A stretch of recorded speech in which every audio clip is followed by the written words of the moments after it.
For more episode subscribes के novels Hindi channel. मेनू दिखाओ। उपन्यास ऑनलाइन पूरा पढ़ें। उपन्यास बिन। उपन्यास मूर्ख भगवान का विवाह 5 सुंदर देवियों से हुआ। 211 अध्याय 211। गुणप्रिय पाठकों, अधिक अध्यायों के अनुवाद में हमारी टीम की सहायता के लिए यहाँ दान करें। URL। मूर्ख भगवान का विवाह 5 सुंदर देवियों से हुआ। 211 एडवर्ड विकृत भाव के साथ पोर्टल से बाहर चला गया। उसने क्रोध में अपनी मुट्ठी भींच ली और उसे दीवार पर पटक दिया। 5 साल की कड़ी मेहनत, भगवान के लिए मेरे कीमती समय के 5 साल बर्बाद हो गए। क्यों? वह लाल आंखों से दहाड़ा और अपनी मुट्ठी कसकर बंद करते हुए अपने नाखूनों को हथेलियों में गहरा गड़ा दिया। नहीं, मैं इसे यहीं खत्म नहीं होने दे सकता। मेरे पास अभी भी एक कार्ड है, मेरा सबसे बड़ा तुरुप का पत्ता, मेरे गुप्त संगठन। मैं सब कुछ वापस ले सकता हूँ। ये खत्म नहीं हुआ है। हैरी, ब्रान, एलेक्स, मैं तुम्हें मार डालूंगा। नहीं, मैं तुम्हें खून के आंसू रुलाऊंगा, तभी मेरे दिल को शांति मिलेगी। एडवर्ड ने अपनी सारी कुंठाएं बाहर निकालते हुए बड़बड़ाया। वह अंधेरे गलियारे से गुजरा और सभी सदस्यों से 1 घंटे में इकट्ठा होने को कहा। इस बीच उसे अन्य काम भी निपटाने थे। अल्पविराम डॉट। अपने तहखाने में टेलीपोर्ट होने के बाद उसने अपने आदमियों को उसके सभी निशान मिटाने और हर उस सबूत को नष्ट करने के लिए भेजा जो उसके समूह और उसके सभी छिपने के स्थानों के बारे में जानकारी लीक कर सकता था। उन्होंने यहाँ तक आदेश दिया कि वे उन सभी चीज़ों को नष्ट कर दे जो उनके प्रायोजकों और संपर्क वाले व्यक्ति तक उनकी गतिविधियों का पता लगा सकती हों। उसने उनसे मदद मांगने के बारे में सोचा, लेकिन लोग उसे दयनीय समझ सकते थे और उसकी उपेक्षा भी कर सकते थे। सब कुछ साफ करने के बाद वह सदस्यों की बैठक स्थल की ओर चल पड़ा। वह ब्राइट और लियोनहार्ट को अराजकता में डुबो देना चाहता था। वह चाहता था कि वे जलकर राख हो जाएं। धीमे और स्थिर कदम उठाते हुए वह विशाल दरवाजे की ओर चला और कौवा मुखौटा चेहरा बनाकर उसने दरवाजा खोला। चिपके रहे। एडवर्ड ने दरवाज़ा खोला और सदस्यों को देखने के लिए अपना सिर उठाया। तथापि धप, एक जोरदार धमाके के साथ वह पीठ के बल गिर पड़ा और सामने का दृश्य देखकर उसका जबड़ा खुला रह गया। उसका पैर नर्म पड़ गया और उसकी सारी ताकत खत्म हो गई। पूरा बैठक कक्ष खून से रंग गया था। सिर, अलग हुए होठ, उंगलियां और अंग सभी जगह ऐसे बिखरे पड़े थे जैसे कि वे कूड़ा कचरा फेंका गया हो। पूरे स्थान पर खून की तीखी गंध फैल गई। ये दृश्य अपने आप में बताता है कि उस स्थान पर किस प्रकार की भयावहता घटित हुई थी। ऐसा नहीं लग रहा था कि यह कोई नरसंहार वाली जगह है, बल्कि ऐसा लग रहा था कि यह एक कसाई की दुकान है जिसके चारों ओर मांस के टुकड़े भरे हुए हैं। क्या हम बैठक शुरू करें नेताजी? एडवर्ड, जिसकी पूरी दुनिया उसके सिर के चारों ओर घूम रही थी, अचानक अपने विचारों से बाहर आया जब उसने एक चंचल आवाज़ सुनी। नीरस, बेजान आवाज़ में उसने ऊपर देखा तो एक आदमी कुर्सी पर बैठा था और उसके पैर बड़ी गोल मेज पर थे। उसका पूरा कपड़ा खून से भीग चुका था जो पहले से ही सख्त हो चुका था। उस व्यक्ति को देखकर एडवर्ड क्षण भर के लिए हकला गया। डेमेंसिस, क्या वह तुम हो? क्यों? उसने कांपती आवाज में पूछा। उसका सारा क्रोध और सारा अहंकार जो उसने अब तक जमा रखा था अचानक गायब हो गया। ऐसा इसलिए है क्योंकि तुम मेरी आंखों में खटकते हो। मैं तुम्हें पसंद नहीं करता। क्या इसी साधारण कारण से तुमने ये सब किया? एडवर्ड बोला और चारों ओर देखने लगा। ऐसा विभत्स दृश्य देखकर उसका शरीर भय से कांप उठा, यहाँ तक कि उसे उल्टी आने लगी। नहीं, यह मत सोचो कि तुम मुझे मार सकते हो। एडवर्ड ने बड़बड़ाते हुए दूसरा स्क्रॉल निकाला, लेकिन इससे पहले कि वह उसे फाड़ पाता कुछ उसके पास से निकल गया। उसने महसूस किया कि एक हल्की हवा उसके ऊपर बह रही है, लेकिन जल्द ही कोई चीज़ हवा में उड़ी और दीवार से टकरा गई जिससे खून फैल गया। एडवर्ड जो स्क्रॉल पकड़े हुए था उसे तीव्र दर्द हुआ और वह जोर से चीखने लगा। आह, धिक्कार है, कमीने, मेरी बाहम्मम। उसके होठों से दर्दनाक कराहें निकली और उसकी आंखों से आंसू निकल पड़े। उसने अपने दांत भींच लिए और अपने होठों को तब तक काटा जब तक कि उनमें से खून नहीं निकलने लगा। उसके माथे की नसें उभर आईं और उसे बहुत पसीना आया। अपने खोए हुए हाथों से फैले खून के तालाब पर लौटते हुए जंगली जानवर की तरह चीखने और दहाड़ने के बाद उसने पूछा, तुम ये सब क्यों कर रहे हो? तुम मेरे दाहिने हाथ थे। मैंने तुम्हारे साथ बहुत अच्छा व्यवहार किया। ये भी एक कारण है जिसके कारण आपने अपना दाहिना हाथ खो दिया, और जल्द ही आप और भी अधिक खोने वाले हैं। हे। एलेक्स के चेहरे पर एक क्रूर मुस्कान उभरी। इससे पहले कि मैं तुम्हें कारण बताऊं, क्या तुम मेरा चेहरा देखना चाहोगे? गल्प, एडवर्ड ने अपनी लार निगल ली। उसने डेमोंसिस का चेहरा कभी नहीं देखा था जो हमेशा मुखौटा उतारने से इनकार करता था। अब उसे डर था कि शायद डेमोंसिस कोई ऐसा व्यक्ति है जो उससे द्वेष रखता है, या हो सकता है कि उसने डेमोंसिस के साथ कुछ गलत किया हो और इसलिए वह बदला ले रहा हो। डेमोंसिस उठकर एडवर्ड की ओर चला गया और उसके सामने बैठ गया और एडवर्ड को घूरने लगा, जिसका शरीर इतनी तीव्र निगाहों को पाकर कांप उठा। उसने अपना हाथ मास्क पर रखा और उसे तुरंत उतार दिया तथा जीभ बाहर निकालकर चिल्लाया, हुई आर्घा। एडवर्ड डर के मारे चिल्लाया और भयभीत खरगोश की तरह पीछे कूदा, लेकिन उसकी पीठ दरवाजे से टकरा गई और वह पीछे की ओर हिलने में असमर्थ हो गया। उसने अपनी आंखें बंद करने की कोशिश की, लेकिन उस चेहरे की छवि उसकी आंखों में बनी रही। एक जला हुआ चेहरा जो मानव खोपड़ी जैसा दिखता है। माफ करना, तुम्हें डराने के लिए, एडवर्ड। वह मेरा असली चेहरा नहीं था। मेरी तरफ देखो, यह मेरा असली चेहरा है। मुखौटा पहने हुए आदमी ने उसे फिर से खोला। एडवर्ड जो सदमे में था, उसने देखने के लिए अपनी आंखें खोलीं। लंबे सुनहरे बाल पीठ के पीछे गिरते पानी की तरह थे, लाल लाल आंखें और एक ऐसा चेहरा जो उसके दिल में गहराई तक बस गया था। एडवर्ड को इतना सदमा लगा कि वह बेहोश हो गया और सोचने लगा कि क्या ये कोई सपना है, लेकिन एक जोरदार थप्पड़ ने उसे जगा दिया। उसने अपनी आंखें खोली तो देखा कि लाल आंखें सीधे उसे घूर रही थीं। सुनो कमीने, क्या मैंने नहीं कहा था कि मैं संभालने के लिए बहुत गर्म हूं? तुमने मेरी चेतावनी पर ध्यान नहीं दिया और आग से खेलने के लिए एक मूर्ख की तरह मेरे सामने आए। इस दुनिया में सचमुच तुम्हारे जैसे साहसी लोगों की कमी है जो मौत को चुनौती देना पसंद करते हैं। लेकिन चिंता मत करो, मैं तुम्हारा सरल अनुरोध स्वीकार करूंगा, लेकिन उससे पहले आइए तुम्हारे सड़े हुए दिमाग के अंदर एक नज़र डालें। एलेक्स पहले ऐसा नहीं कर सकता था, लेकिन वर्तमान में एडवर्ड सिर्फ एक भगोड़ा था और भले ही एलेक्स ने उसे मार दिया हो, इसका कोई नतीजा नहीं होगा। अपने सिर पर हाथ रखकर उसने सुराग ढूंढने की कोशिश की। एडवर्ड चीखने लगा और उसे ऐसा लगा जैसे उसका सिर फट गया हो। ऑरलैंड, एलेक्स ने धीरे से कहा जब उसे उस व्यक्ति का नाम पता चला जिसने इन बदमाशों की मदद की थी और यहाँ तक कि एडवर्ड को उसके साथ खेलने के लिए भी कहा था। जैसे ही एलेक्स ने अपना हाथ बाहर निकाला, वह ये देखकर आश्चर्यचकित रह गया कि एडवर्ड अभी भी ठीक है और उसका दिमाग भी खराब नहीं हुआ है। ऐसा होने की संभावना 10,000 में से एक थी और इस प्रकार के लोगों में असाधारण मानसिक शक्ति होती है या भविष्य में इसे विकसित कर सकते हैं। तुम्हारे जैसे हृदयहीन व्यक्ति में अवश्य ही ऐसी शक्ति होगी, अन्यथा तुम अपने भीतर के राक्षस पर कैसे विजय पा सकते हो और अपने पिता को नुकसान पहुंचाने तथा लोगों को प्रयोग के रूप में इस्तेमाल करने का प्रयास कैसे कर सकते हो? यह अच्छी बात है कि तुम गिरे नहीं। मैं तुम्हारे साथ जी भरकर खेलूंगा। तुम उन्हें अपने अधीन करने के लिए गुलामी के निशानों का इस्तेमाल करते हो। अच्छा, मेरे पास इससे छुटकारा पाने का एक तरीका है। जब मैं उन्हें नियंत्रित कर लूंगा तो मैं उन्हें तुम्हारे साथ खेलने भी दूंगा। मुझे आशा है कि आप उनके साथ मजा करेंगे। एलेक्स ने मुस्कुराते हुए अपने सफ़ेद दांत दिखाए। लेकिन एडवर्ड को ऐसा महसूस हुआ जैसे कोई शैतान उसके साथ खेलने से पहले उस पर मुस्कुरा रहा हो। संपर्क टॉस साइट मैप दान करें, मेनू दिखाओ। उपन्यास ऑनलाइन पूरा पढ़ें। उपन्यास बिन। उपन्यास मूर्ख भगवान का विवाह 5 सुंदर देवियों से हुआ 212 अध्याय 212। गुणप्रिय पाठकों, अधिक अध्यायों के अनुवाद में हमारी टीम की सहायता के लिए यहाँ दान करें। URL: मूर्ख भगवान का विवाह 5 सुंदर देवियों से हुआ 212 212। पबफ्यूचर द्वारा विज्ञापन। रिया और एलेक्स की सेना की मदद से राक्षसों को आसानी से मार गिराया गया। रिया ने तेंदुए को ऐसे मारा जैसे वह कोई बिल्ली का बच्चा हो, जिससे सभी चौंक गए और कई लोग घुटनों के बल गिरकर उसे धन्यवाद देने लगे, जबकि राजा ब्रान ने लियोनहॉर्ट को कई खजाने देने की पेशकश की और सारी कूटनीति कैथरीन ने संभाली। इस बीच गायब हो चुके एलेक्स ने संदेश भेजा कि उसने दूसरे हाथ का ख्याल रख लिया है, लेकिन अनुरोध किया कि इसे अभी सार्वजनिक न किया जाए। राजा ब्रान एलेक्स और अन्य लोगों का इलाज करना चाहते थे, लेकिन उन्होंने मना कर दिया और कहा कि वे किसी अन्य समय ब्राइड में आकर मित्रतापूर्ण बातचीत करेंगे। अल्पविराम। एलेक्स, तुमने एडवर्ड के साथ क्या किया? क्या तुमने उसे मार डाला?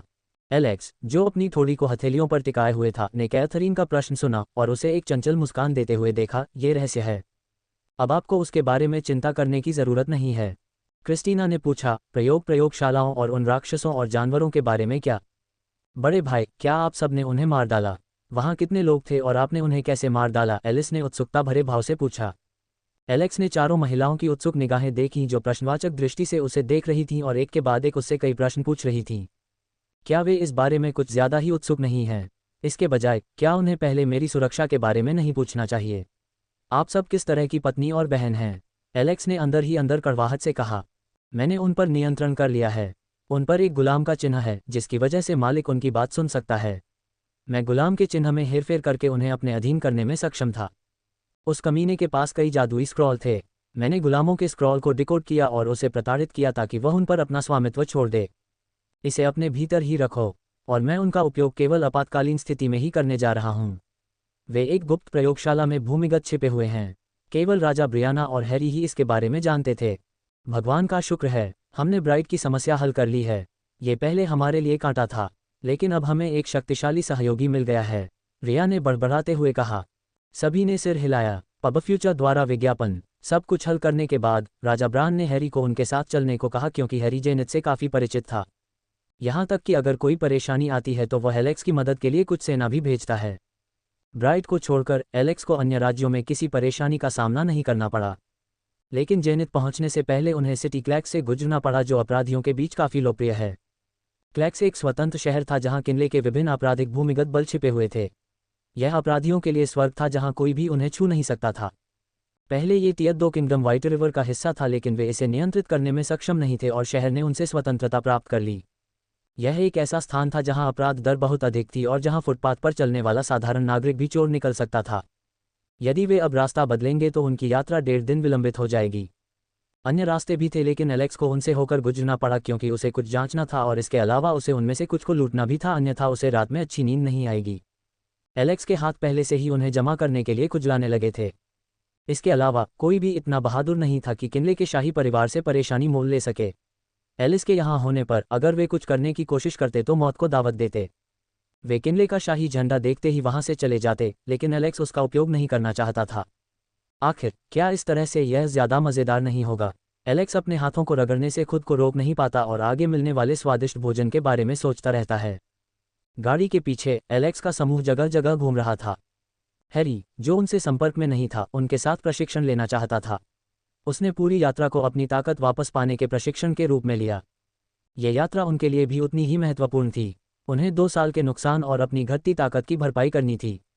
लेकिन इसके बाद भी वह एलेक्स के क्लैक्स शहर जाने के निर्णय पर नाराजगी जताने से खुद को नहीं रोक सका। क्या ये सब करने की ज़रूरत थी? हैरी ने चिंतित भाव से पूछा। मेरा विश्वास करो, ये शहर किनले में सबसे खराब जगह है। सबसे घटिया लोग यहीं रहते हैं। आप एक पल के लिए भी अपनी सतर्कता कम नहीं कर सकते। ये चोरों, डाकुओं, बदमाशों और भाड़े के सैनिकों से भरा हुआ है। हैरी ने उन्हें समझाने की कोशिश की, लेकिन उसकी उम्मीद के विपरीत सभी लोग जोर से हंसने लगे।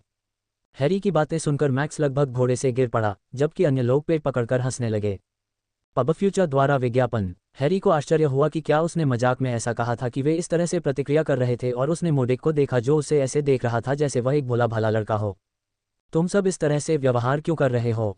हैरी ने उत्सुकता भरे भाव से पूछा। बेन उसके पास गया और उसके कंधे को थपथपाया। जब तक हम इस जगह से गुजरेंगे तब तक आपको पता चल जाएगा कि हम इस तरह से व्यवहार क्यों कर रहे हैं। हमें चिंता नहीं करनी चाहिए, बल्कि उन्हें चिंता करनी चाहिए। आखिरकार जो वहां जा रहा है वह उनका गॉडफादर है। यद्यपि हैरी अभी भी उलझन में था, लेकिन माहौल काफी सौहार्दपूर्ण था और हर कोई हंस रहा था और खुशी से बातें कर रहा था। लेकिन अचानक ही उनके आसपास कुछ लोगों के आने से उनके अच्छे समय में खलल पड़ गया। स्विश! लाल रक्त से सना हुआ एक सफ़ेद तीर अचानक दूर अंधेरे से निकला और आक्रमण का नेतृत्व कर रहे घुड़सवारों के सामने ही जमीन में जा लगा।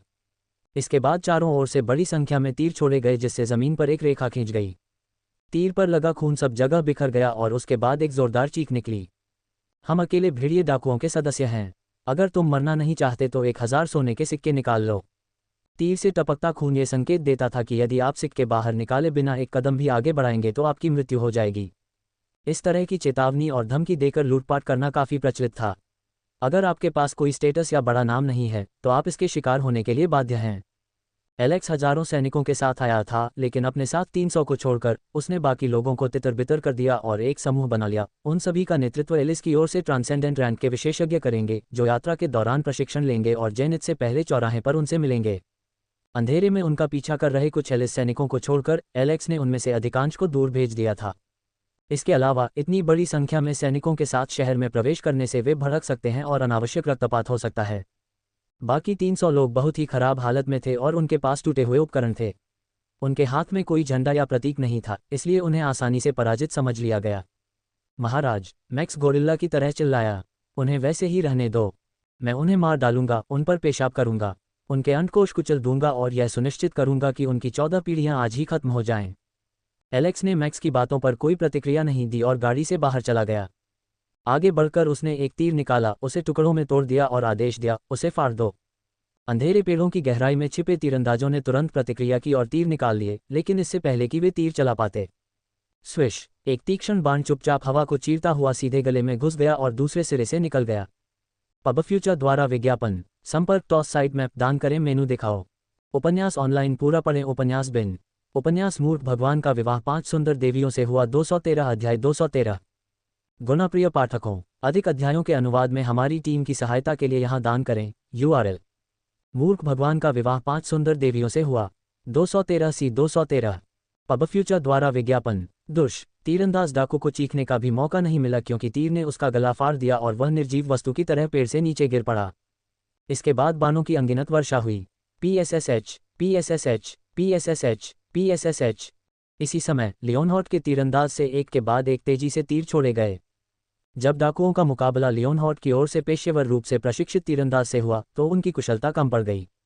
वे तब तक तीर खींच पाते जब तक कि दूसरी ओर के तीरंदाजों ने तीरों की एक श्रृंखला को सटीकता से नहीं चला दिया। तीक्ष्ण बाण की गति अविश्वसनीय रूप से तीव्र थी, लेकिन उसने कोई आवाज नहीं की। फिर भी रक्त बह निकला और धनुर्धारियों को मार डाला, जबकि रक्त पेड़ों और शाखाओं पर फैल गया। उनमें से कुछ तीर चलाने में सक्षम थे, लेकिन उन सभी को रक्षकों द्वारा रोक दिया गया, जिन्होंने तीरंदाजों के सामने बंद संरचना बना ली थी।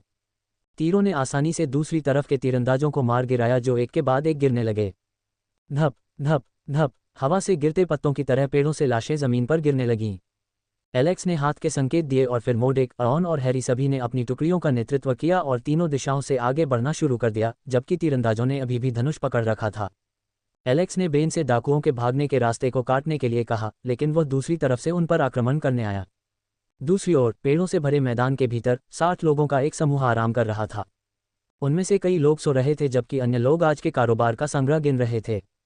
निश्चित रूप से एलेक्स एकमात्र शिकार नहीं था, बल्कि यहाँ और भी बलि के बकरे थे, जिन्हें लूट लिया गया या निर्दयतापूर्वक मार दिया गया। लोगों की शक्ल सूरत को छोड़कर यह बुजुर्गों के एक समूह के लिए एक शांतिपूर्ण विश्राम स्थल जैसा लग रहा था। अचानक उनकी शांति भंग हो गई जब एक आदमी तेजी से उनकी ओर दौड़ा। बॉस, हमारे सामने एक समस्या है। एक फूलदार आदमी के नेतृत्व में सैनिकों का एक समूह यहाँ आकर मारकाट मचा रहा है। क्या उसने लोन वुल्फ के खिलाफ हथियार उठाने की हिम्मत की? उसे यहाँ आकर हमारी मुट्ठियों का स्वाद चखना चाहिए। दूसरे पक्ष के रवैये से जख्मी चेहरे वाला बलिष्ठ व्यक्ति क्रोधित हो गया। जैसे ही वह उठा, उसने देखा कि एलेक्स अपने आदमी को लेकर उन्हें घेर रहा है। उसने एलेक्स को सिर से पैर तक घूरा और घृणा से मुस्कुराया। अरे हरे घोड़े, क्या तुम जानते हो कि मैं कौन हूँ? मैं एक रईस के घमंडी और अहंकारी चेहरे को देख सकता हूँ, लेकिन मैं तुम्हें बता दूं कि यहाँ से गुजरने से पहले बड़े बड़े रईस भी हमें सलाम करते हैं। हम लोन वुल्फ डाकू और भाड़े के सैनिक हैं। हमारा बॉस क्लैक्स शहर का एक बड़ा आदमी है। तुम्हारी मुस्कान देखकर मैं कह सकता हूँ कि तुम एक फूल हो जो बगीचे में उगता है, जो बाहर की दुनिया को नहीं जानता, जो कांटों और खरपतवारों से भरी हुई है। तुम चिकने पतले नेक कमीने। तुम्हारा सुंदर रूप देखकर मैं साफ कह सकता हूँ कि तुमने कभी हथियार नहीं छुआ है। क्या तुमने कभी किसी को मारा भी है? क्या तुमने कभी खून देखा है? तुम्हें हमें भड़काने की हिम्मत किसने दी? पब फ्यूचर द्वारा विज्ञापन। मैं डफ हूँ, 5वें दस्ते का नेता। कोलाहलयुक्त। तुम डो को लगा कि उसके पूरे शरीर में खून दौड़ रहा है। क्या इस आदमी के शरीर में छेद था? क्या हमने तुम्हारे आदमियों को यहाँ तक नहीं मारा, जो मारे जाने पर खून बहाते हैं, या तुम सोचते हो कि उनके शरीर में खून की जगह पानी है? उस आदमी की शेखी बघारने वाली बातें सुनकर सभी हैरान हो गए। एलेक्स, जो चिढ़ने लगा था, एक कदम आगे बढ़ा, लेकिन एक ही कदम के साथ वह सीधे कई लोगों को पार कर गया और डफ के सामने आ गया। ग्रीनहाउस को अचानक अपने सामने आते देख डफ का दिल धड़क उठा। अन्य लोग घबरा गए और उन्होंने अपने हथियार निकाल लिए, लेकिन उनके शरीर मानो जम गए, क्योंकि एलेक्स के शरीर से एक तीव्र भयावह हत्या का इरादा निकल रहा था। उन्होंने एलेक्स पर अपने हथियार चलाने की कोशिश की, लेकिन उनकी शक्ति समाप्त हो चुकी थी। पूरा स्थान लाल रंग से रंग गया और एलेक्स की आंखें भयंकर चमकने लगीं। खांसी खांसी। डाकू का गला सूख गया और वे दबाव सहन न कर पाने के कारण घुटनों के बल गिर पड़े। यहाँ तक कि मास्टर रैंक पर मौजूद डो भी डर से कांप उठा। मैंने जितने लोगों को मारा है, वह संख्या पूरे शहर को कवर करने के लिए पर्याप्त है। तुमने मुझसे ये पूछने की हिम्मत की कि मैंने हत्या की है या नहीं? एलेक्स ने व्यंग्य किया। नरक के न्याय में उसने जितने लोगों को मारा था, वह इस पूरी दुनिया की आधी आबादी के बराबर था। क्या आप जानते हैं कि मैं कौन हूँ? एलेक्स ने अनसुनी आवाज में पूछा। आटे ने भयभीत खरगोश की तरह अपना सिर हिलाया। थप्पड़। अचानक एक थप्पड़ लगने से डॉग के जबड़े से कुछ दांत टूटकर गिर गए। तुम्हें क्यों नहीं पता? एलेक्स ने बड़बड़ाया और उसे थप्पड़ मारना शुरू कर दिया। बॉस, आप कौन होते हैं सिर्फ अपना नाम कहने वाले? मैं तुम्हारे सामने झुकूंगा। एलेक्स ने उसका कॉलर पकड़ लिया और चिल्लाया, कमीने, अगर मुझे पता होता कि मैं कौन हूं तो मैं तुमसे क्यों पूछता? मैं भी नहीं जानता कि मैं कौन हूं। और तुम कमीने, जब तुम दूसरों को डराने के लिए बल का प्रयोग कर रहे हो, तो तुम्हारी हिम्मत कैसे हुई अकेले भेड़िए नाम का इस्तेमाल करने की? तुम्हारी हिम्मत कैसे हुई कि तुम अकेले भेड़िए के नाम को खराब करो, कमीने? एलेक्स ने उसे कोसा और उसे बार बार थप्पड़ मारना शुरू कर दिया, जब तक कि उसका चेहरा टमाटर की तरह लाल नहीं हो गया और सुअर की तरह सूज नहीं गया। क्या तुम्हारी माँ ने तुम्हें नहीं सिखाया? ओह, मैं समझ गया। ऐसा नहीं है कि तुम्हारी माँ ने तुम्हें नहीं पढ़ाया, बल्कि तुम जैसे कमीने को अपनी माँ का पढ़ाना पसंद नहीं आया और तुम घर से भाग गए और अब तुम यहाँ डाकू बनकर काम कर रहे हो। क्या तुमने कभी अपनी माँ के बारे में सोचा है? क्या तुम्हें लगता है कि वह तुम पर गर्व करेगी? तुम कचरे के टुकड़े हो। डो और उसके शब्दों को सुनकर डाकुओं को अचानक ऐसा महसूस हुआ कि दुनिया घूम रही है। माफ करना, कृपया मुझे माफ कर दो। आटा हताश होकर रोया। पब फ्यूचर द्वारा विज्ञापन। मैं आपसे विनती करता हूँ, कृपया मुझे मत मारो। मैंने अभी तक शादी नहीं की है। अगर मेरे सारे दांत गिर गए तो कौन सा माता पिता मुझे अपनी बेटी देगा? तुम सही कह रहे हो। एलेक्स ने अपनी ठुड्डी रगड़ी। मैं तुम्हारी होने वाली पत्नी की खातिर तुम्हें छोड़ दूंगा, लेकिन इसके बदले मुझे कुछ चाहिए। तो फिर आप क्या चाहते हैं सर? धन, एलेक्स बुदबुदाया। एक जान बचाने के लिए मुझे एक सोने का सिक्का दे दो, अन्यथा तुम बिना कब्र के मर जाओगे और मैं तुम्हारी सारी खाल छीलकर उसे अपनी गाड़ी पर झंडे की तरह इस्तेमाल करूंगा। और मुझे मना करने की कोशिश मत करना, मैं जानता हूं कि तुम सब बहुत अमीर हो। हमारे पास इतना पैसा नहीं है, डो ने विनती की। एलेक्स ने एक पल के लिए अपनी थोड़ी रगड़ी और बुदबुदाया, तुम्हारे पास जो भी पैसा है उसे खर्च कर दो और अब से तुम क्लैक्स शहर में मेरे टूर गाइड बनोगे। यदि तुमने एक भी पैसा छिपाने की हिम्मत की तो मैं किसी भी ऐसे व्यक्ति को मार डालूंगा जो एक भी पैसा छिपाने की कोशिश करेगा। एलेक्स उन्हें हतप्रभ छोड़कर चला गया और वे अपने विचारों से बाहर आकर अपने पैसे निकालने लगे।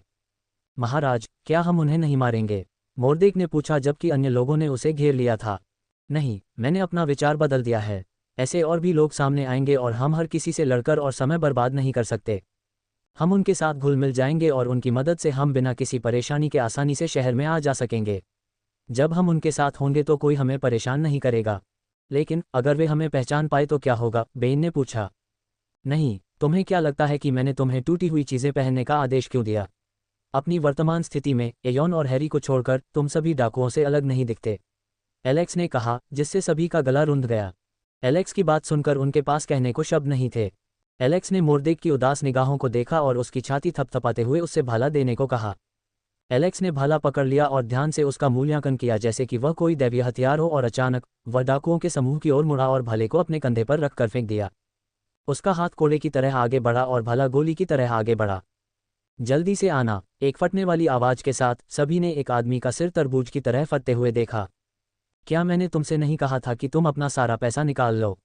तुम्हें लगता है कि तुम्हारे पास कोई विशेषाधिकार है? तुमने अपने पिता को धोखा देने की हिम्मत की। उस आदमी को इस तरह मरता देख सभी ने अपना सारा पैसा निकाल लिया। मोर्डेक, एयोन, बेन, हैरी और अन्य लोग मूर्खों की तरह अपनी आंखें झपकाते रहे। हैरी ने पूछा, क्या उसने सचमुच पैसे छिपाने की कोशिश की थी? एलेक्स ने बस अपने कंधे उचकाए और बुदबुदाया, नहीं, मुझे नहीं पता। बजाय, मैं बस इसका एक उदाहरण बनाना चाहता हूँ। मुझे यकीन था कि वे कुछ लोगों को बचाने की कोशिश करेंगे। सब लोग। इस बीच हैरी को समझ आने लगी और वह समझने लगा कि वे लोग उसके सामने उस पर क्यों हंस रहे थे।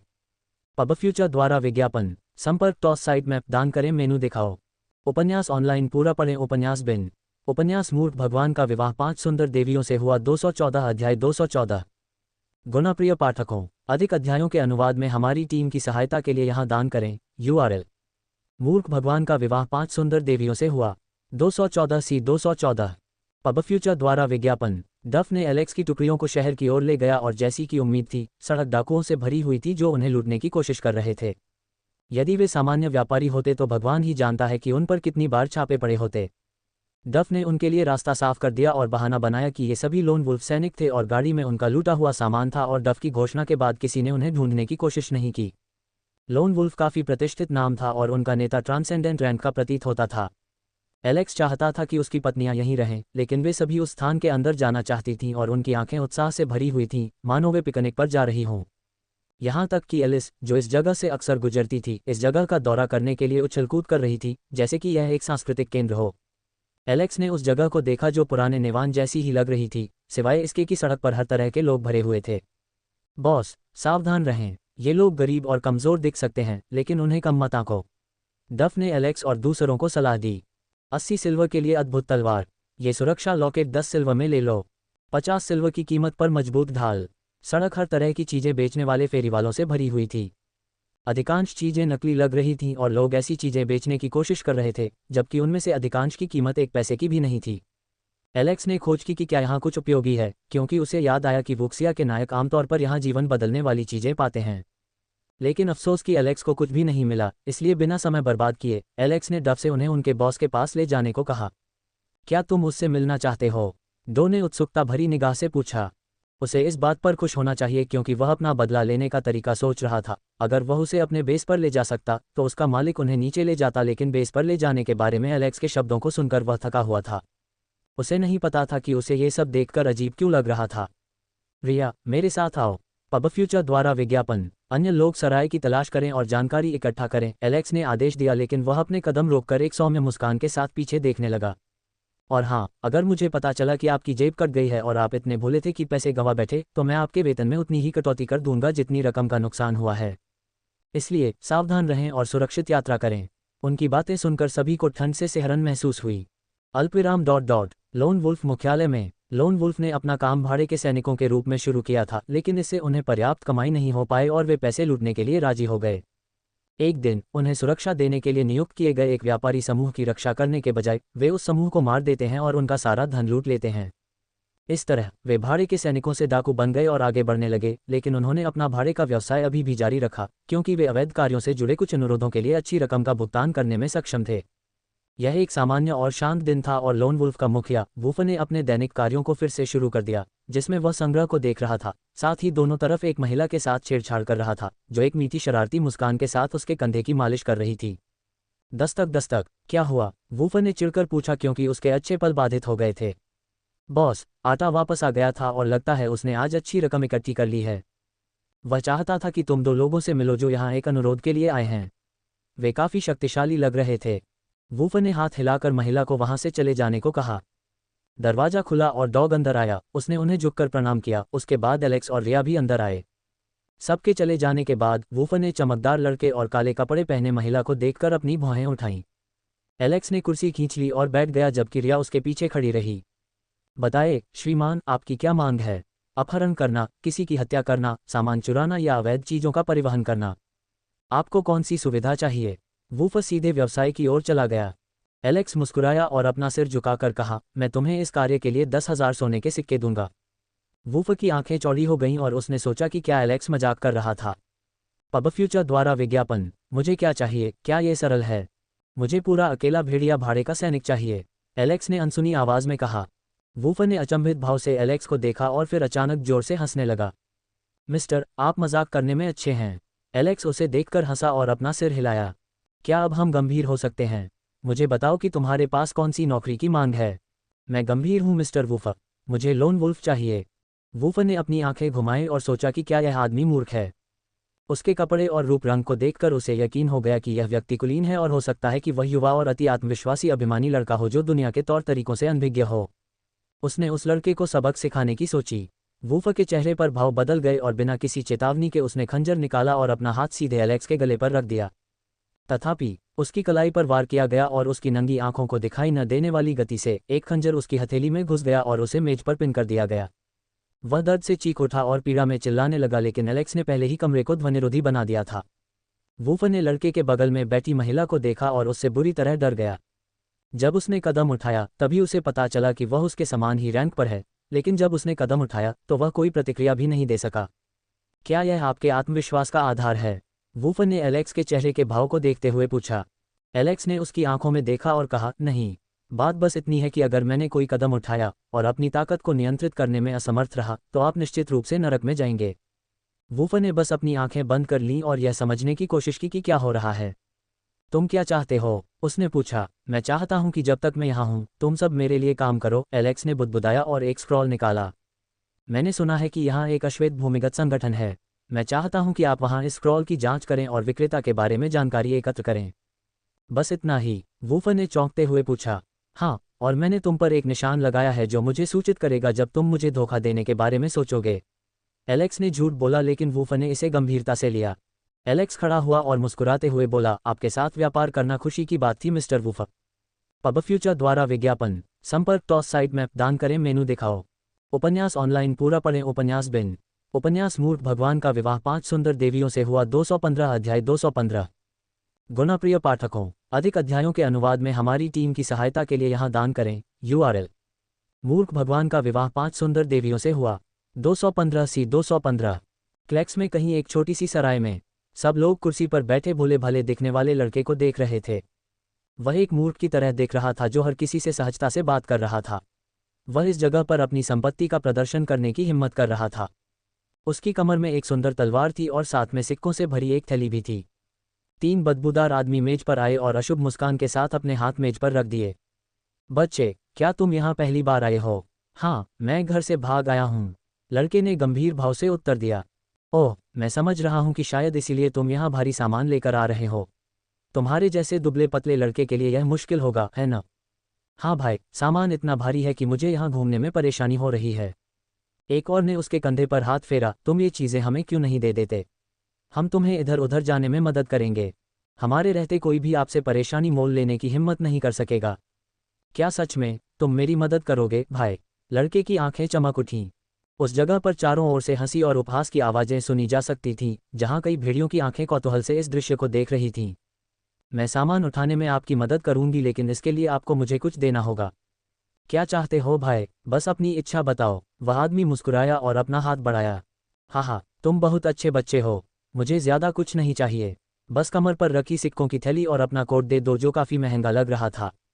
आदमी बोला और बिना किसी उत्तर की प्रतीक्षा किए थैली की ओर अपना हाथ बढ़ाया, लेकिन थैली तक पहुंचने से पहले ही बिजली की गति से उसे काट दिया गया। छिपाव। वह कटे हुए हाथों के अनुप्रस्थ काट को शून्य भाव से देखता रहा। उसे होश तभी आया जब उसने अपने कटे हुए हाथ से झरने की तरह बहता खून देखा। उसके हाथों को उसकी नसों द्वारा दर्द संचारित करने की क्षमता से भी अधिक तेजी से काटा गया, और जैसे ही मस्तिष्क प्रक्रिया करने में सक्षम हुआ, चीखने की प्रतियोगिता शुरू हो गई। आह! लड़का नीचे झुका और कटा हुआ हाथ उठाकर भोली मुस्कान के साथ बोला, हाथ बहुत कीमती होते हैं और यह बेकार का मांस का टुकड़ा तुम्हें बहुत महत्वपूर्ण लगा। मैं इसे तुम्हें दे दूंगा ताकि तुम अपने छोटे भाई के साथ इस सम्मानजनक मुलाकात को याद रख सको। उसने विनम्र भाव से, मानो वह कोई निर्दोष सज्जन हो, हाथ पीछे फेंक दिया। शेष लोग जो मूर्खतापूर्ण भाव से वहां खड़े थे, अंततः प्रतिक्रिया व्यक्त की और उनके चेहरे विकृत हो गए। तुम पागल कमीने, कुत्ते के बच्चे, मैं तुम्हें मार डालूंगा। इससे पहले कि वे उस पर झपटते, सराय का मालिक प्रकट हुआ और चिल्लाया, दरवाजा बंद करो। तुम सब इन नेक कमीनों को मार डालो और हम पैसे बांट लेंगे। सराय में मौजूद मेहमान खड़े हो गए और अपने हथियार निकाल लिए। वेट्रेस लड़के की नादानी पर हंसने लगी। लड़का स्तब्ध भाव से सराय मालिक को देखता रहा और उसकी आंखों से आंसू बहने लगे। हिचकी हिचकी, सिसकना सिसकना, मिस्टर सराय मालिक, मैं आपको एक अच्छा आदमी समझता था, लेकिन आप। लड़का रो पड़ा और उसकी आंखें भर आईं। सराय वाले ने बस उपहास किया और कहा, बेटा, अपने अगले जन्म में सावधान रहना। किसी पर आसानी से भरोसा मत करना। हाँ, उसने एक गहरी सांस ली और बुदबुदाया, ये ठीक है, क्योंकि मैं भी एक बुरा लड़का हूँ। जैसे ही ये शब्द निकले, लड़के का पूरा व्यवहार बदल गया। एक शांत खरगोश से वह एक क्रूर जानवर में बदल गया। वैसे, दरवाज़ा बंद करने और कुछ परेशानी बचाने के लिए धन्यवाद। उसने बुदबुदाया और अपना हाथ घुमाया। स्विश! एक सरल, तेज क्षैतिज झटके से उसने एक साथ 3 सिर काट दिए और खून पीछे बैठे लोगों पर छिड़क दिया।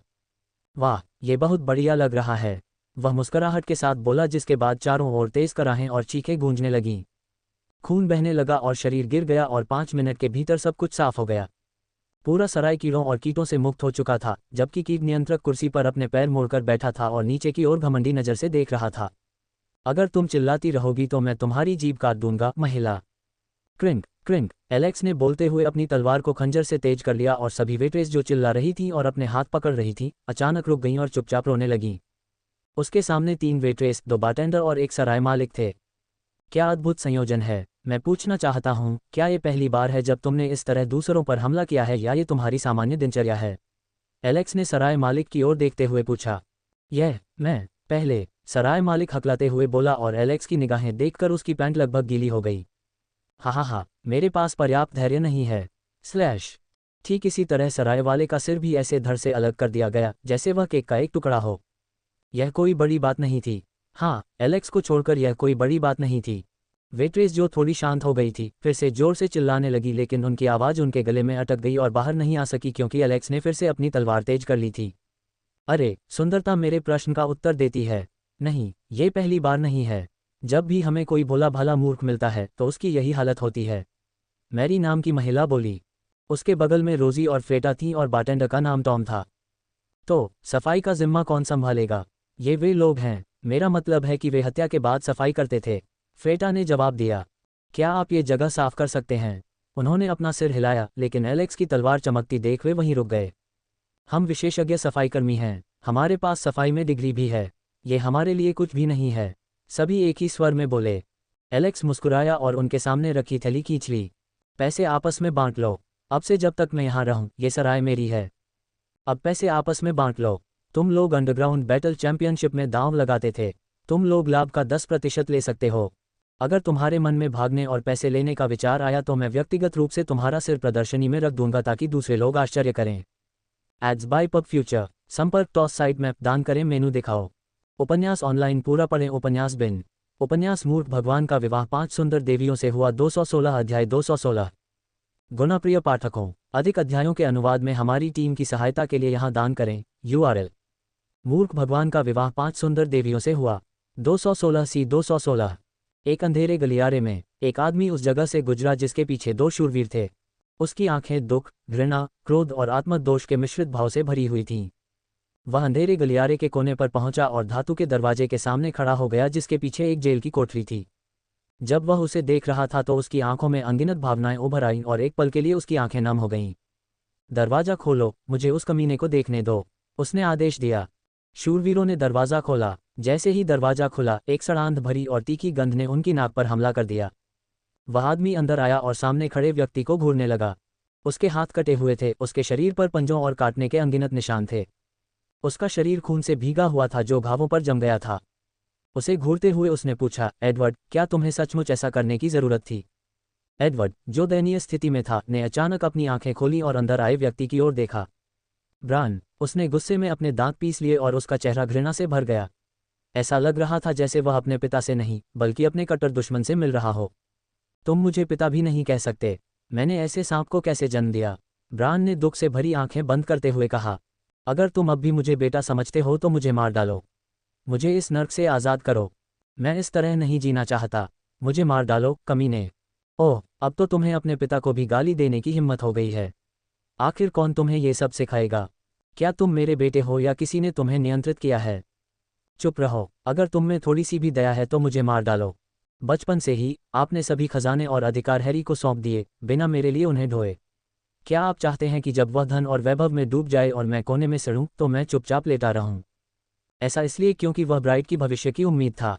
हमारे राज्य का उत्थान उसके कंधों पर था और हम पहले ही अपना दर्जा बढ़ा सकते थे, लेकिन तुम मूर्ख कड़ी मेहनत करने और अपना सर्वश्रेष्ठ देने के बजाय मुझसे ईर्ष्या करते थे और तुच्छ चालों में अपना समय बर्बाद करते थे।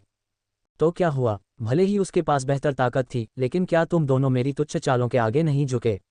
इससे साबित होता है कि मैं श्रेष्ठ हूँ। ब्राइट मेरा होना चाहिए, एडवर्ड ने अपने गले की पूरी ताकत से चिल्लाया। एडवर्ड की बातें सुनकर ब्रान का चेहरा विकृत हो गया। कोई भी बच्चा चाहे कितना भी अक्षम्य पाप क्यों न कर ले, उसके दिल में हमेशा एक हिस्सा ऐसा होता है जो उसे स्वीकार नहीं करना चाहता। वह यहाँ ये झूठी उम्मीद लेकर आया था कि एडवर्ड को नियंत्रित कर लिया गया होगा और किसी ने उसे गुमराह कर दिया होगा, लेकिन वह अंदर से सड़ा हुआ लग रहा था। ब्रान ने पहले ही सारी जानकारी जांच ली थी।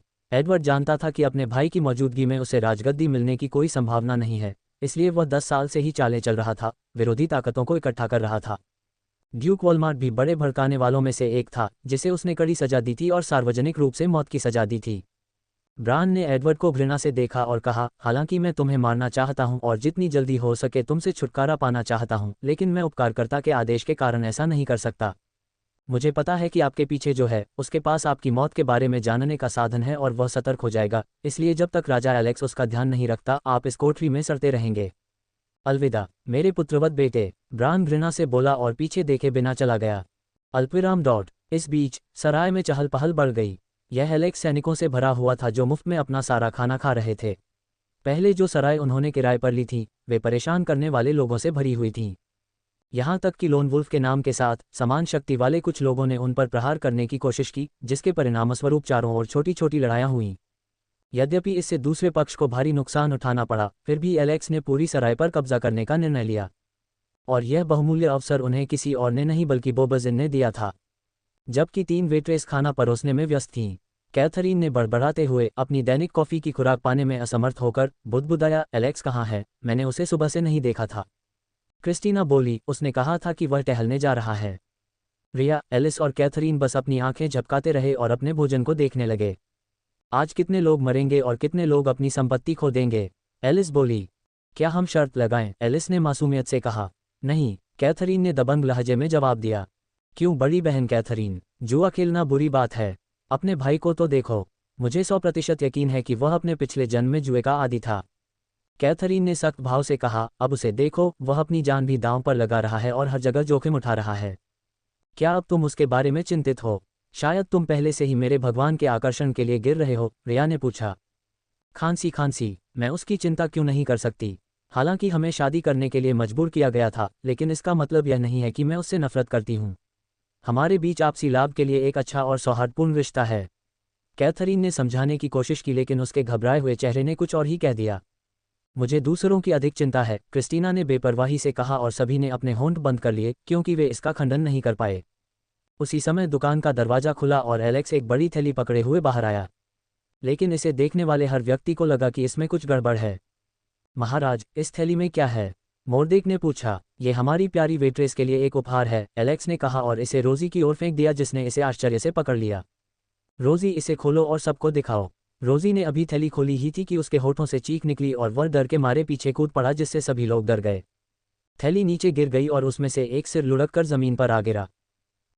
टॉम, रोजी हकलाते हुए बोली। उसने भागने की कोशिश की लेकिन जैसा मैंने कहा, तुम जहां भी भागोगे मैं तुम्हें मार डालूंगा।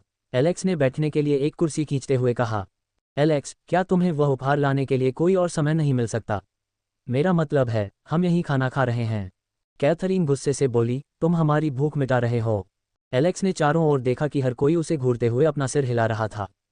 मुझे खेद है, एलेक्स कड़वाहट से मुस्कुराया। चलो भूमिगत चैंपियनशिप के बारे में बात करते हैं। हम राशि को बांट लेंगे और अपना दांव लगाएंगे। ऑन, हैरी, बेन, मैक्स और एंटवान इसमें भाग लेने जा रहे हैं। अगर हमारे लड़ाके एक दूसरे के सामने हों तो हम 60% राशि उस पर लगाएंगे जो जीतेगा और बाकी राशि दूसरों पर। याद रखें, कोई बड़ी बोली नहीं लगानी चाहिए। हम यहाँ लाभ कमाने आए हैं, उनका खजाना लूटने नहीं। एलेक्स ने कहा, लेकिन किसी ने इस पर विश्वास नहीं किया। उनकी अविश्वास भरी निगाहें देखकर एलेक्स ने दांत पीस लिए। एलेक्स वहां प्रवेश करना चाहता था लेकिन वह विश्वास नहीं कर सका कि उसकी तीनों पत्नियां और उसके पुरुष साथी लगभग रो रहे थे और उससे इसमें भाग न लेने की विनती कर रहे थे क्योंकि उन्हें डर था कि कुछ बुरा हो सकता है। इसके अलावा अनुभवी योद्धा आसानी से उसका वेश खोज लेंगे और यदि कोई अब उसकी पहचान कर ले तो शायद सब कुछ खत्म हो जाएगा। बेशक यह उनके लिए नहीं था, एलेक्स के लिए नहीं, इसलिए प्रक्रिया को जटिल न बनाने के लिए उन्होंने एलेक्स को इसमें भाग न लेने के लिए कहा। संपर्क टॉस साइट मैप दान करें, मेनू दिखाओ। उपन्यास ऑनलाइन पूरा पढ़ें। उपन्यास बिन। उपन्यास मूर्ख भगवान का विवाह 5 सुंदर देवियों से हुआ 217 अध्याय 217। गुणप्रिय पाठकों, अधिक अध्यायों के अनुवाद में हमारी टीम की सहायता के लिए यहाँ दान करें। URL। मूर्ख भगवान का विवाह 5 सुंदर देवियों से हुआ 217 सी 217। पबफ्यूचर द्वारा विज्ञापन। भूमिगत युद्ध चैंपियनशिप। इसका आयोजन वर्ष में 2 बार 6 माह के अंतराल पर किया जाता था। इसका संचालन अंडरग्राउंड एलायंस द्वारा किया गया था, जिसमें मनोरोगियों का एक समूह शामिल था जो शो का आनंद लेने और इस प्रक्रिया में कुछ धन कमाने के लिए यहाँ आए थे। वे जीतने वाली बाजी का 15% हिस्सा लेते थे और यहाँ से बहुत सारा पैसा कमाते थे। चूंकि उन्हें प्रतियोगिता की मेज़बानी के अलावा एक भी पैसा खर्च नहीं करना पड़ता। संक्षेप में, वे दूसरों को बेवकूफ़ बनाकर बहुत कुछ कमा लेते हैं। टूर्नामेंट का विजेता 5000 स्वर्ण सिक्के जीतता है। दूसरे और तीसरे स्थान पर आने वाले को क्रमशः 1000 और 500 सिक्के मिलते हैं, लेकिन दूसरे स्थान पर आने वाले खिलाड़ी बहुत कम होते हैं क्योंकि विजेता ज़्यादातर समय दूसरे पक्ष को मार देता है। जीतने का इनाम भले ही बहुत ज़्यादा न लगे और असली पैसा जुए से आया हो। इसमें ऑड और रिटर्न की अहम भूमिका होती है। विजेता का नाम सभी जगह प्रकाशित किया जाएगा।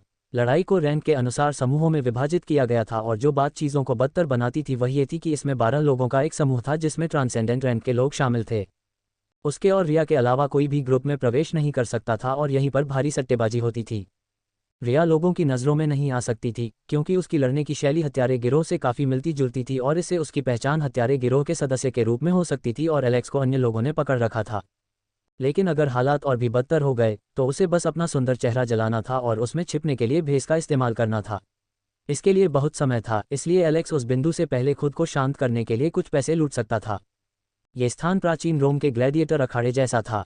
अधिकांश लोग दर्शक थे। प्रारंभिक दौर में 100 प्रतिभागी एक दूसरे के खिलाफ लड़ेंगे और उनमें से 16 का चयन किया जाएगा और सभी प्रतिभागियों को मैच के अंत तक यहीं रहना होगा जिससे अन्य लोग मैच से पहले ही गंदी चालें खेल सकें।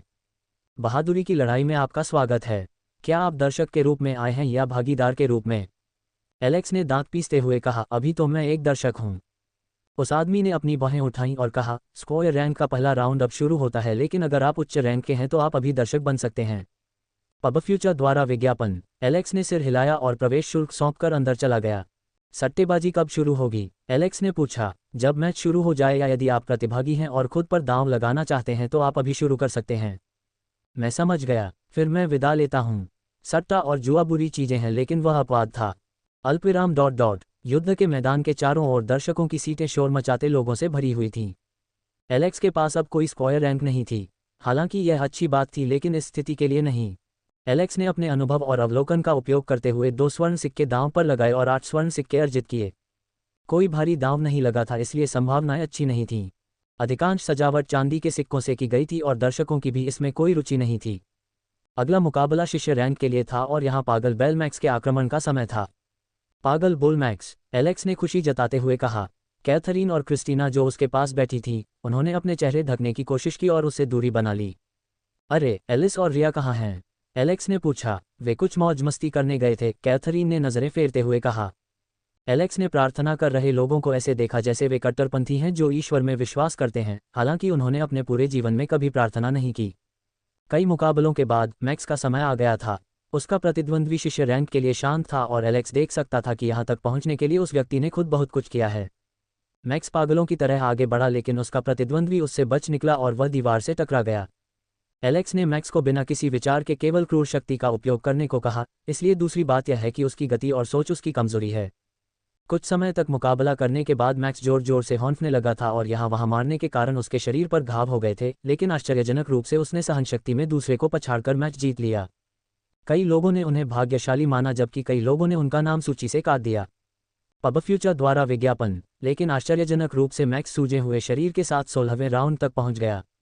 मैक्स, उन्हें दिखाओ कि तुम अब हारे हुए नहीं हो, जो 9099 मैच हार चुके हो।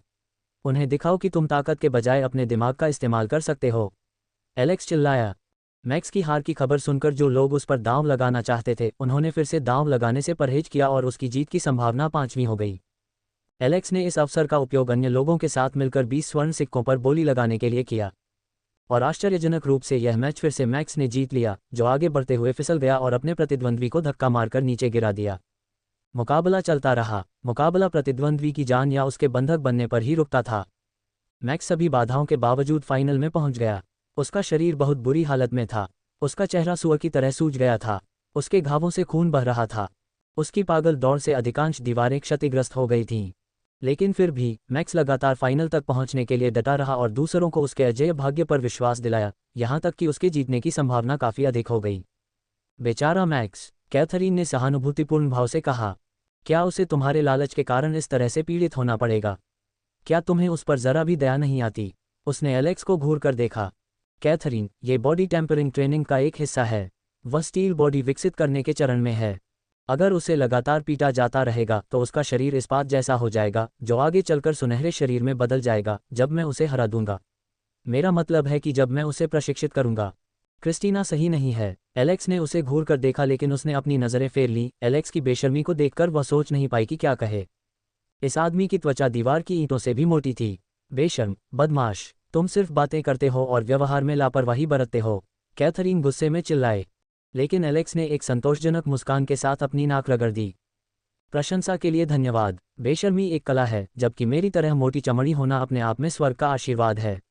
आप कैथरीन को नहीं समझ सकते। कैथरीन एक खूंखार शेरनी की तरह उस पर गुर्राई, लेकिन उसने अपना मुंह बंद रखने का फैसला किया, अन्यथा उसे लगा कि अगर वह इस आदमी से बात करती रही तो उसकी आईक्यू कम हो जाएगी। जैसे ही अंतिम मैच शुरू होता है, मैक्स और उसके प्रतिद्वंद्वी को लड़ने का संकेत मिलता है, लेकिन जैसे ही मैच शुरू होता है, मैक्स ने अपने प्रतिद्वंद्वियों को इस तरह से घूरा जैसे वह उन्हें तोड़ देगा, जिससे सभी की उम्मीदें बढ़ गईं। लेकिन जैसे ही उसने एक कदम उठाया, उसने एक दर्दनाक अभिव्यक्ति के साथ अपनी छाती को पकड़ते हुए खून थूक दिया। मैं हार मानता हूं, मैक्स ने बड़बड़ाते हुए कहा और जमीन पर गिर पड़ा, मानो वह इतना थक गया हो कि खड़ा भी नहीं हो पा रहा था, जिससे सभी लोग स्तब्ध रह गए। जिन लोगों ने अपनी अधिकांश संपत्ति उस पर खर्च कर दी थी और अपनी जिंदगी बदलना चाहते थे, उन पर वज्रपात हुआ और वे लगभग जमीन पर गिर पड़े तथा खून के कई लीटर थूकने लगे। कैथरीन ने पहले ही भूमिगत गठबंधन के लिए लाइसेंस जला दिया था, जबकि वह सोच रही थी कि क्या एलेक्स उनके खजाने की तिजोरी पर छापा मारना चाहता था। पबफ्यूचर द्वारा विज्ञापन, संपर्क टॉस साइट मैप दान करें, मेनू दिखाओ। उपन्यास ऑनलाइन पूरा पढ़ें। उपन्यास बिन।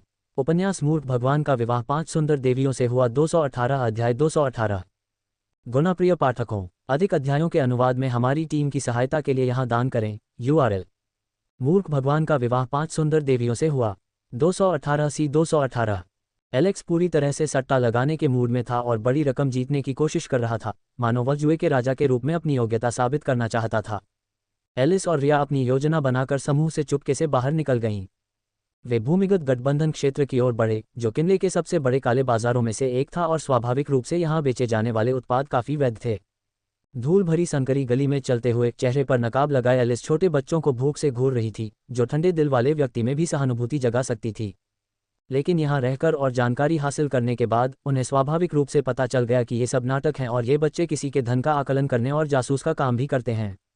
इन अनाथ बच्चों को छोटी उम्र से ही प्रशिक्षित किया जाता है।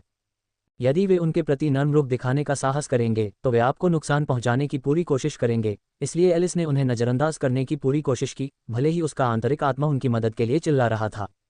फिर भी वह वापस लौटने पर उन्हें कुछ खाना देने का निर्णय लेती है। छोटी गंदी गली एक छोटी सी दुकान की ओर जाती है, जहां से काला बाजार तक रास्ता है। उसने 3 बार दरवाजा खटखटाया और दरवाजे का छोटा सा ढक्कन खुल गया। पासवर्ड? क्या इस जगह में प्रवेश करने के लिए कोई पासवर्ड था? एलिस ने अपनी जीभ काट ली और बोलते समय शांत रहने का प्रयास किया। तुम सुआ हो, तुमने मुझसे पासवर्ड मांगने की हिम्मत की। क्या तुम जानते हो मैं कौन हूँ? पूरे किले में मुझसे बड़ा कोई नहीं है। अगर मैं अपनी पहचान बता दूंगी तो तुम मेरे घुटनों पर गिरकर दया की भीख मांगोगे। एलिस ने गर्व से अपनी छाती फुलाते हुए कहा। आखिरकार वह शेखी नहीं बघार रही थी और न ही एक भी झूठ बोल रही थी। उसे डर था कि अगर उसने सचमुच अपनी पहचान बता दी तो वे लोग अपनी पैंट में पेशाब कर देंगे। मैडम, मुझे माफ़ कर दीजिए, क्या आपके पास टोकन है? दूसरी तरफ से शर्मिंदगी भरे भाव से बोला गया। सामान्यतः कुलीनों के पास टोकन होते थे और उनसे पासवर्ड पूछना उनके लिए अपमानजनक माना जाता था। एलिस एक क्षण के लिए पुनः चौंक गई, क्योंकि उसके पास तो वह भी नहीं था। उसने केवल इतना सुना था कि लोन वुल्फ की काले बाजार तक पहुंच नहीं थी और उसे जानकारी प्राप्त करने में परेशानी हो रही थी, इसलिए उसने अपने प्यारे भाई की मदद करने के बारे में सोचा, लेकिन कौन जानता था कि यह इतना जटिल था। मेरे पास पैसे हैं। एलिस ने बातचीत करने की कोशिश की, लेकिन रिया ने उसे बीच में ही रोक दिया। क्या ये टोकन है? रिया ने पूछा और एक बैज निकालकर दूसरी तरफ देखने के लिए रख दिया। Ads by pub future. क्या एक डायमंड टोकन? उस व्यक्ति ने टोकन का सत्यापन किया और उसे प्राप्त कर लिया। अरे, दरवाज़ा खोलो! दूसरी तरफ खड़ा आदमी घबराहट में चिल्लाया और जल्दी से दरवाज़ा खोलकर घुटनों पर गिर गया। कृपया हमें अपना अप्रिय पक्ष दिखाने के लिए क्षमा करें। उन्होंने माफ़ी मांगी। रिया ने सिर हिलाया और एलिस को खींचते हुए आगे बढ़ी, जो हैरानी भरे भाव से उस आदमी को देख रही थी। माफ़ कीजिए, इस टोकन में बहुत अधिकार है। बहुत बढ़िया अधिकारी। क्या तुम मजाक कर रहे हो? तुम उसके साथ आए और तुम्हें इसके बारे में पता ही नहीं। मैम, पासवर्ड सामान्य लोगों के लिए है जबकि टोकन वीआईपी लोगों के लिए हैं। उनके अधिकार के अनुसार कांस्य, रजत, स्वर्ण और हीरे के ग्रेड हैं और अब तक केवल 82 हीरे के टोकन जारी किए गए हैं। प्रत्येक ब्लैक मार्कर के पास अलग अलग पासवर्ड थे, लेकिन टोकन का उपयोग किसी भी ब्लैक मार्केट में किया जा सकता है। सच में? इससे पहले कि एलिस चिल्ला पाती, रिया ने उसे जल्दी से दूर खींच लिया ताकि दूसरों को उन पर शक न हो। बड़ी बहन, तुम्हें ये टोकन कहाँ से मिला? क्या तुम्हें याद है कि मैं पहले कहाँ काम करता था? मैंने इसे एक आदमी से लिया था और नेता ने मुझे इसे रखने की अनुमति दी थी। तो फिर तुमने ये क्यों नहीं बताया कि तुम्हारे पास यह है? एलिस ने पूछा।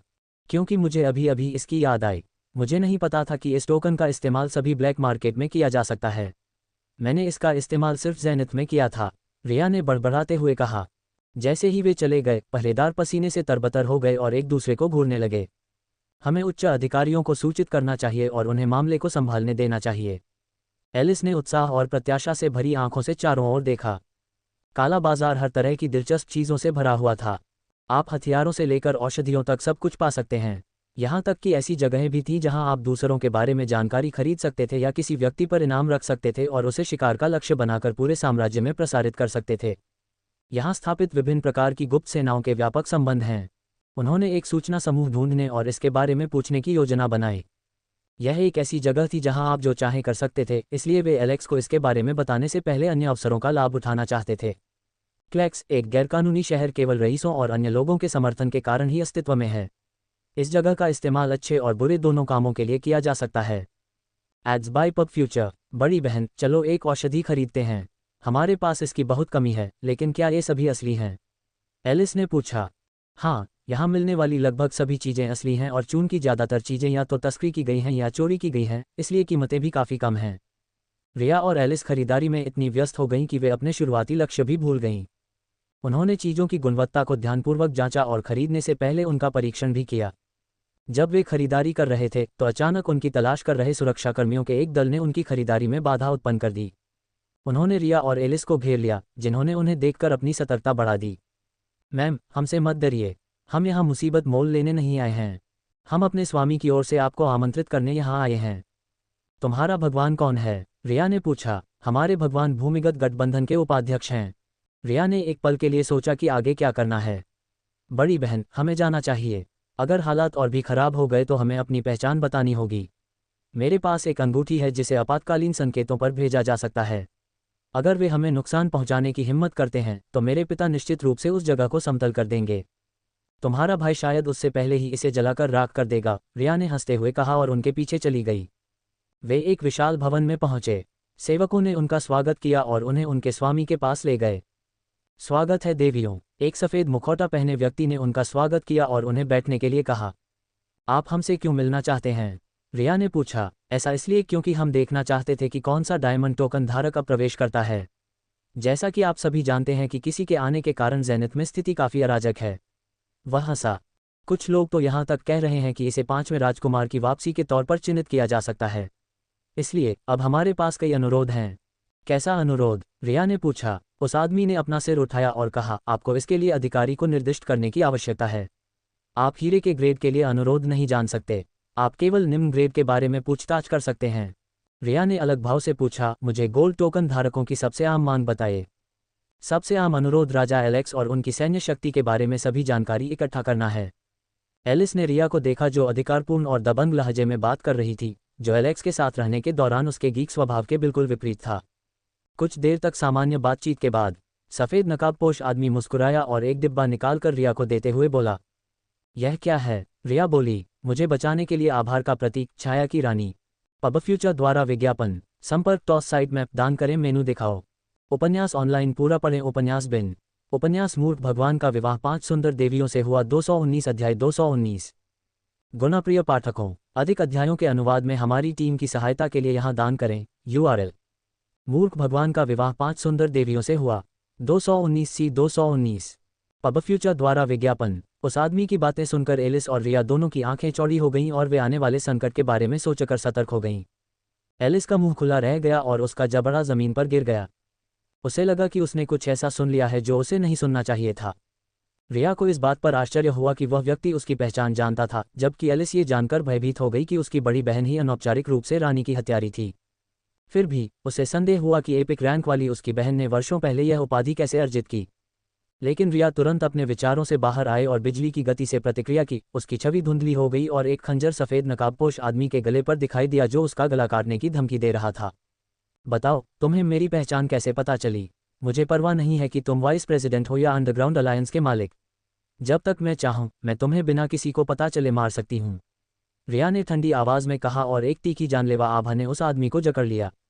यहाँ तक कि एलिस का पूरा शरीर डर के कारण कांप उठा और उसे महसूस हुआ कि कमरे का तापमान कुछ कम हो गया है। उसकी बहन भी अपने भाई की तरह ही काफ़ी उग्र लग रही थी। रानी, कृपया एक क्षण के लिए सुनिए, हम पुराने परिचित हैं, उस आदमी ने घबराए हुए भाव से कहा और जल्दी से अपना मुखौटा उतार दिया, इस डर से कि अगर वह एक कदम भी देर से पहुंचा तो उसकी हत्या हो सकती है। केन, रिया ने आश्चर्यचकित भाव से कहा, तुम यहाँ क्या कर रहे हो? उसने पूछा। क्या आप कृपया औपचारिक बातचीत से पहले खंजर हटा सकते हैं? रिया ने अपना खंजर निकाला और अपनी सीट पर वापस चली गई, जबकि केन उसकी गर्दन को सहला रहा था। वह मौत से बस 1 इंच दूर था।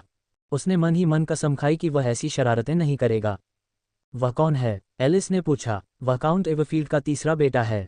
वह ज़्यादातर पर्दे के पीछे काम करता है और ज़ेनिथ के आसपास के काले बाजार का प्रभारी था, रिया ने समझाया। पबफ्यूचर द्वारा विज्ञापन। तुम एवरफील्ड के रहस्यमयी तीसरे बेटे हो। मैंने सुना है कि तीसरा बेटा बेकार और घटिया है और इसीलिए काउंट ने उसे सार्वजनिक रूप से सामने आने से मना किया है, एलिस ने हैरान स्वर में कहा। केन ने अपनी छाती पकड़ ली और ऐसा महसूस हुआ जैसे उसके दिल में तीरों की एक श्रृंखला चल गई हो। मेरी लेडी, आप मेरे बारे में इतना सीधा बुरा कैसे बोल सकती हैं? वैसे मेरी लेडी, क्या आप एक रईस हैं या रानी की दोस्त हैं? मैं स्पष्टतः छोटी बहन हूँ। इससे पहले कि एलिस कुछ बोल पाती, रिया ने उसका मुंह बंद कर दिया और कहा, वह मेरी छोटी अधीनस्थों में से एक है। ऐसा नहीं है, रिया ने ठंडी नज़र से पूछा। एलिस ने बस आज्ञाकारी भाव से अपना सिर हिलाया।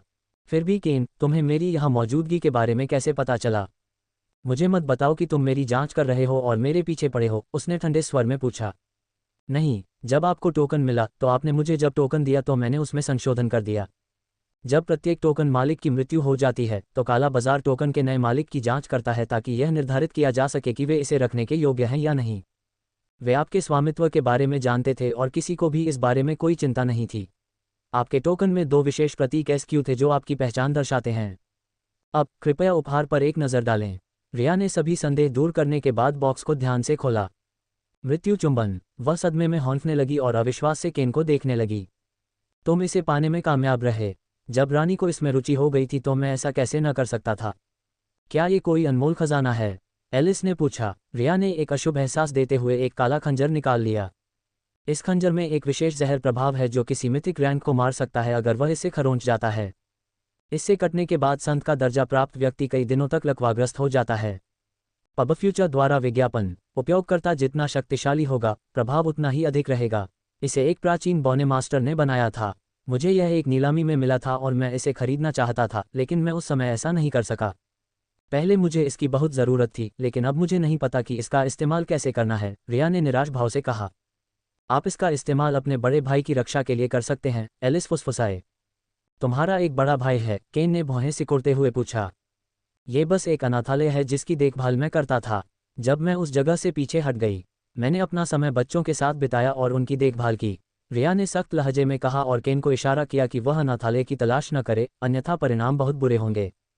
चलो सामान्य बातचीत खत्म करते हैं। चूंकि तुम यहाँ हो, मुझे तुम्हारी मदद चाहिए। बस मुझे बताओ कि तुम्हें क्या चाहिए, केन ने दृढ़ भाव से पूछा।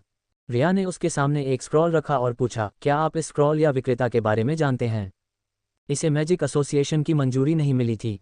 केन ने भौहें सिकुड़ी और उसे देखने के लिए उठाया। उसकी पीठ पहले से ही पसीने से भीगी हुई थी।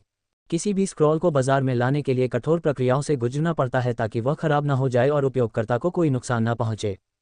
इससे पहले कई नकली स्क्रॉल थे जिनसे भारी नुकसान हुआ था, हालांकि उनकी कीमत बहुत अधिक थी, लेकिन तब तक मैजिक एसोसिएशन ने कार्रवाई करने का निर्णय नहीं लिया था।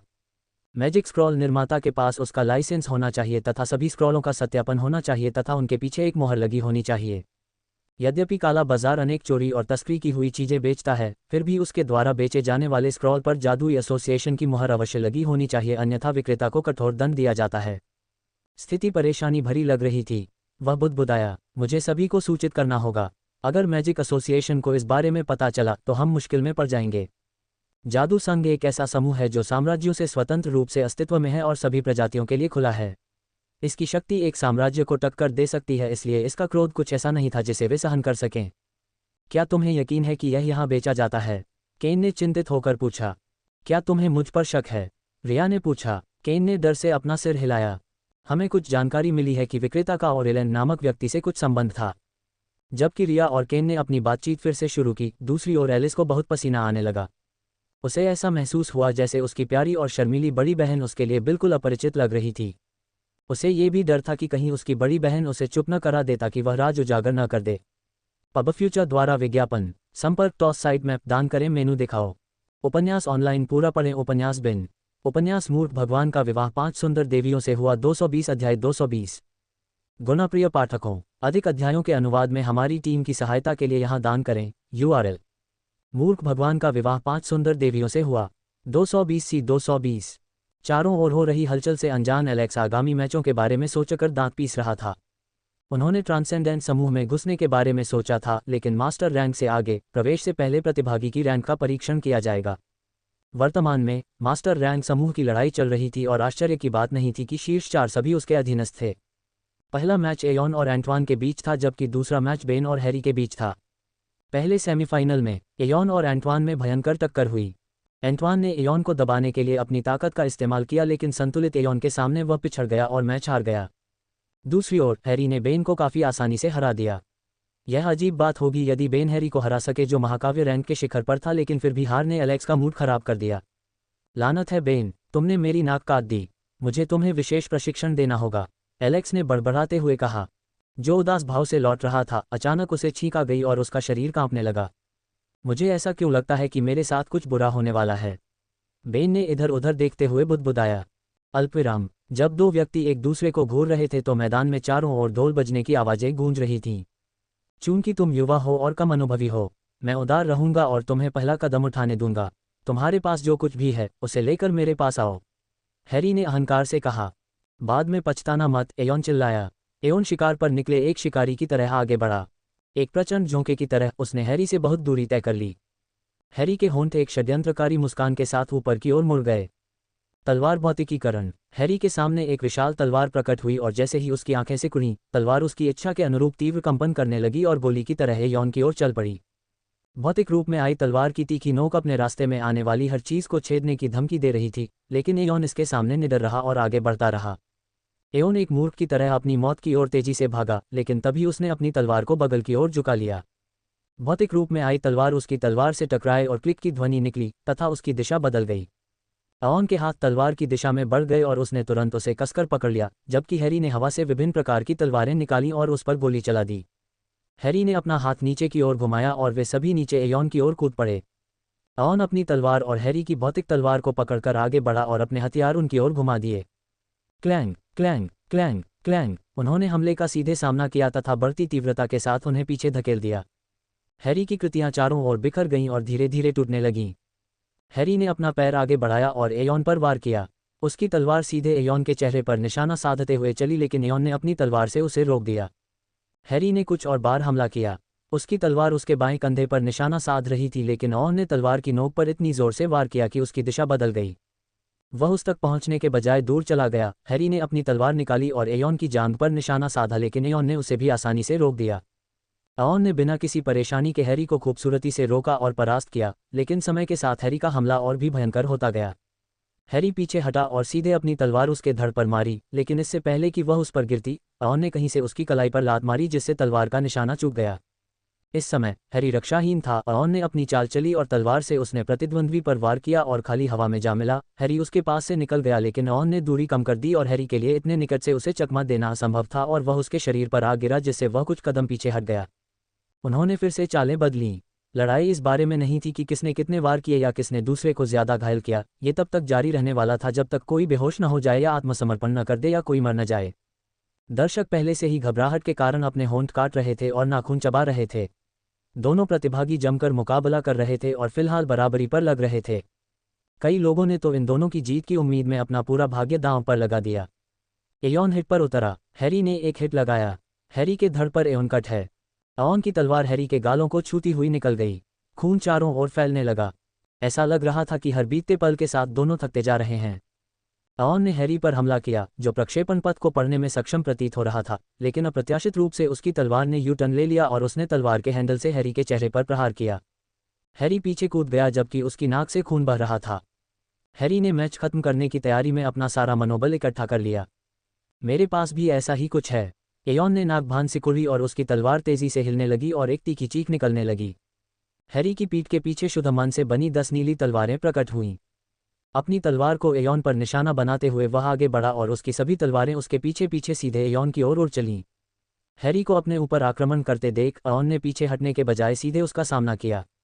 अगर तुम में हिम्मत है तो मेरे वार का सामना करो हैरी। लाओ इसे, हैरी चिल्लाया। उसकी तलवार चमक उठी और उसने हैरी पर वार किया। क्रोध की ज्वाला, धमाका। मैना से बनी 10 तलवारें ब्लेड के एक विशाल ज्वलंत चाप से टकराईं और तुरंत टुकड़ों में बिखर गईं, जबकि हैरी की तलवार एक धीमी आवाज करती हुई आगे बढ़ने में असमर्थ हो गई और उसके चेहरे पर भय की एक झलक दिखाई दी, क्योंकि वह हमले को बेअसर करने में असमर्थ था। एयोन ने दहाड़ते हुए, दांत पीसते हुए भयंकर रूप से आगे की ओर वार किया। टकराना। हैरी का शरीर डोर से कटी पतंग की तरह उड़ गया। उसकी छाती पर एक बड़ा घाव हो गया और वह दीवार से जा टकराया। उसकी आंखों में अभी भी अविश्वास की झलक थी। उसने कभी नहीं सोचा था कि एयोन उसे हरा देगा, क्योंकि उसके पास लड़ने का अनगिनत अनुभव और प्रतिभा थी।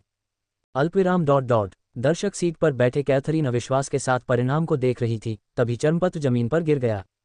उसने खो दिया है। कैसे? इन दोनों क्षमताओं को देखने के बाद उसके विश्लेषण के अनुसार उसे यकीन था कि हैरी मैच जीत जाएगा, लेकिन उसे मैच हारते देख वह कुछ कह नहीं पाए। इससे भी अधिक, उसने उस पर 100 सोने के सिक्के दांव पर लगाए थे। कैथरीन ने दोषी भाव से एलेक्स को देखा और कहा, माफ करना, मैंने पैसे खो दिए। हा, ये ठीक है, एलेक्स ने बड़बड़ाया। क्रिस्टीना, तुमने शर्त किस पर लगाई थी? कैथरीन ने पूछा। एयोन, क्रिस्टीना ने बेपरवाही से जवाब दिया। क्या तुमने एयोन पर दांव लगाया था? लेकिन तुम्हें कैसे पता था कि वह जीत जाएगा जबकि हैरी उससे बेहतर लग रहा था? कैथरीन ने उत्सुकता से पूछा। क्योंकि प्रशिक्षण के दौरान मैं भी उसका प्रभारी था, मुझे उस पर विश्वास था। एलेक्स बुद्धि की देवी की बेटी को ऐसी चौंकाने वाली स्थिति में देखकर हंस पड़ा। कभी कभी सांख्यिकी, संभावना और तर्क काम नहीं करते। कुछ जगहों पर आपको अपने अनुभव का उपयोग करने और भरोसा रखने की जरूरत होती है। लेकिन चून की कैथरीन योद्धा पद से नफरत करती थी और उसने उनके प्रशिक्षण और वास्तविक कौशल को नहीं देखा था, इसलिए उसके लिए तथ्यों के आधार पर उस व्यक्ति पर विश्वास करना स्वाभाविक था, जैसे हैरी जिसने काफ़ी नाम कमाया था, जबकि एयॉन को चमकने का भी समय नहीं मिला था। संपर्क टॉस साइड मैप दान करें।